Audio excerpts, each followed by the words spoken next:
சிவாய நம. திருச்சிற்றம்பலம். அனைவருக்கும் வணக்கம். இந்த பதிவில் மகர ராசி அன்பர்களுக்கு 2026ஆம் ஆண்டில் பலன்கள் எவ்வாறு உள்ளது என்பதை பற்றி பார்ப்போம்.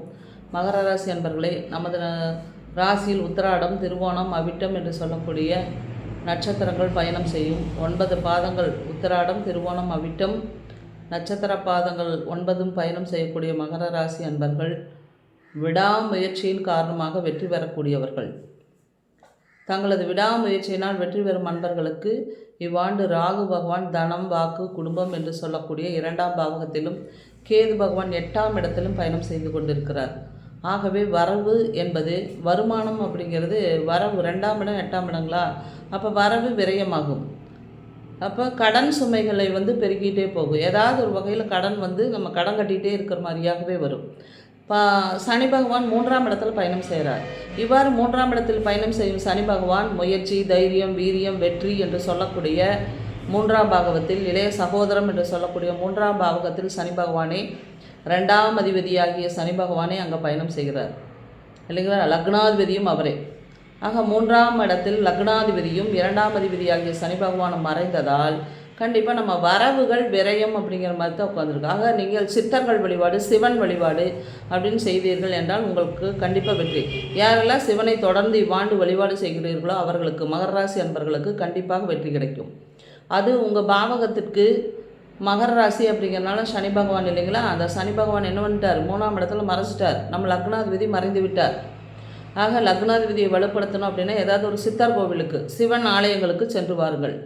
ஞாயிற்றுக்கிழமைகளில் சிவன் ஆலயங்கள் சென்று வழிபாடு செய்வதன் மூலமாக உங்களுக்கு வெற்றிகள் கண்டிப்பாக கிடைக்கும். குரு பகவான் நம்ம ராசிக்கு 7ஆம் இடத்தில் வரப்போகிறார். அப்போது கடகத்தில் குரு இவ்வாண்டு பயிற்சி செய்து பயணம் செய்ய உள்ளார்.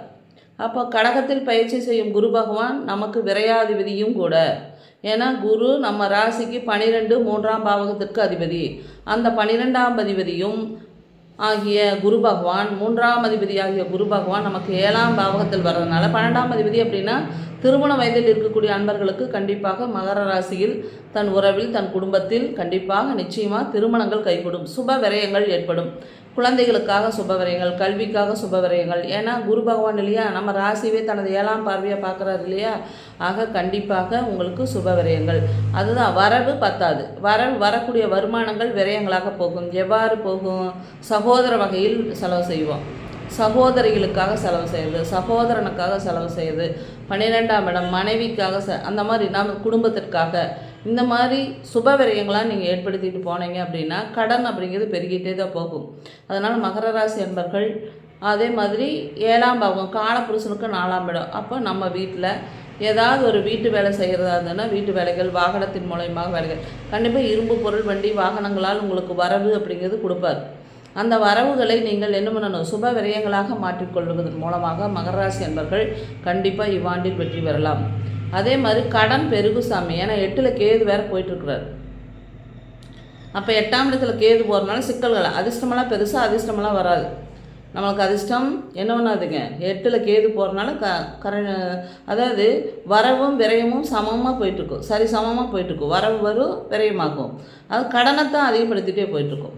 அதே மாதிரி அதிர்ஷ்டங்கள், டாக்குமெண்ட் சம்மந்தப்பட்ட இடத்துலலாம் நல்லா மிகுந்த கவனம் வேணும். கையெழுத்து போடும்போது, வங்கிக்கு செல்லும்போது, அந்த மாதிரி விஷயங்களில் கண்டிப்பாக அலர்ஜி வரக்கு வாய்ப்புகள் அதிகம். ராகு 2ஆம் இடத்துலேயே போகிறார். அப்போ கிருமி தொற்று, அதனால் அலர்ஜி கண்டிப்பாக வரும்.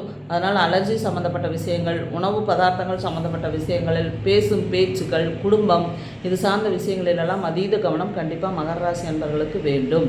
8ஆம் இடம் மனைவி, திடீர் அதிர்ஷ்டத்தை குறிக்கக்கூடிய இடம். அப்போ மனைவிக்கு சிறு சிறு உடல் உபாதைகள். அப்போ திருமணத்திற்காக முயற்சி செய்யும் அன்பர்கள் தேடல் அதிகமாக இருக்கும். சரிங்களா. அப்போ நம்ம தேடல் அதிகமாக இருக்கிறதுனால நம்ம எதிர்பார்க்கக்கூடிய விஷயங்கள் உடனடியாக நடக்காது.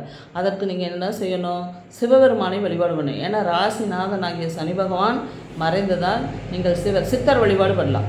ஏதாவது ஒரு சித்தர்கள் வழிபாடு அப்படின்னு சென்று வழிபாடு செய்வதன் மூலமாக, உத்திராடம் அப்படிங்கிறனால நீங்கள் கொங்கணர் சித்தரையெல்லாம் வழிபாடு பண்ணலாம். அந்த மாதிரி சித்தர்கள் வழிபாடு செய்வதன் மூலமாக உங்களுக்கு கண்டிப்பாக வெற்றி வரும். அதே மாதிரி உங்கள் வீட்டுக்கு, நீங்கள் வேலை செய்யும் அலுவலகத்துக்கு அருகில் பாம்பு வரக்கு வாய்ப்புகள் அதிகம்.